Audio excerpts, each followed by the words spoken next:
Super easy, tipid ulam recipe ang gagawin natin ngayong araw na ito. So yung cabbage na hiniwa-hiwa natin kanina, lalagyan lamang natin ng asin, tapos ibababad natin at magtutubig yan guys. Pagkatapos pipigayin yung mabuti para mawala yung tubig.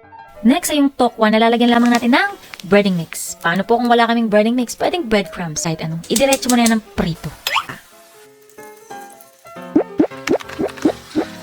At pag golden brown na ang tokwa, syempre, hanguin nyo na yan. Huwag nyo nang hayaang masunog pa. Mas masarap para sa akin yung i-fry mo na yung tokwa. Kung meron kayong sesame oil, pwede kayong maglagay ng konting patak.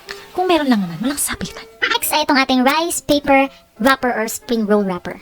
Kapag ganitong rice paper wrapper ang gamit nyo, babasain nyo ng bahagya lamang ng tubig. Huwag nyong bababading mabuti dahil may hirapan na kayong itupi-tupi yan guys. Maglalagay din ako ng mayonnaise at ng oyster sauce pero optional lang to guys. Kung gusto nyo maglagay, pwede kayong maglagay. Kung ayaw nyo, huwag kayong maglagay, di ba? Napaka-flexible na ating recipe pero napakasarap. Napakadali lamang gamitin na itong rice paper na ito. Make sure na ilagay nyo na yung mga fillings. Yes, sana all my fillings. Habang hindi patuloy yung nababasa. Kung hindi, ayan, maninikit na siya at mahirapan na kayong i-rolyo. Kaya, bilisan nyo. Bilis!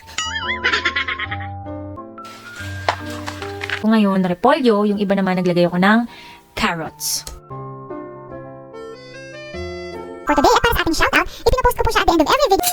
Ayan, dahil pinagdadayet ko ang aking asawa, steam lang siya. Pero ako and the rest of the family, prito. Siyempre, habang piniprito natin yan, tuturuan ko kayo ng sauce na mas magpapasarap, mas magpapalinamnam ng ating dish for today. Simpleng-simple lamang, kakailanganin natin ng brown sugar, tubig, or water. Tapos ay fish sauce. At yung tinatad-tad-tad-tad nating bawang. Nakalimutan kong ipakita, naglagay din tayo ng calamansi juice. Ayan, pampaarte at pampakulay, pwede kayong maglagay ng carrots. Carrots yan guys. Pwede din kayong maglagay ng green chili. Ito na nga guys, luto na. Excited na akong kumain. Excited na ba kayo?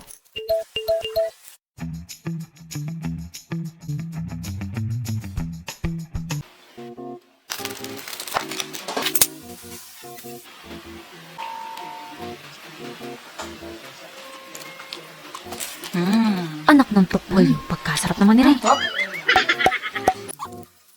Ito na nga guys ang kumpletong recipe ng ating tokpolyo spring roll.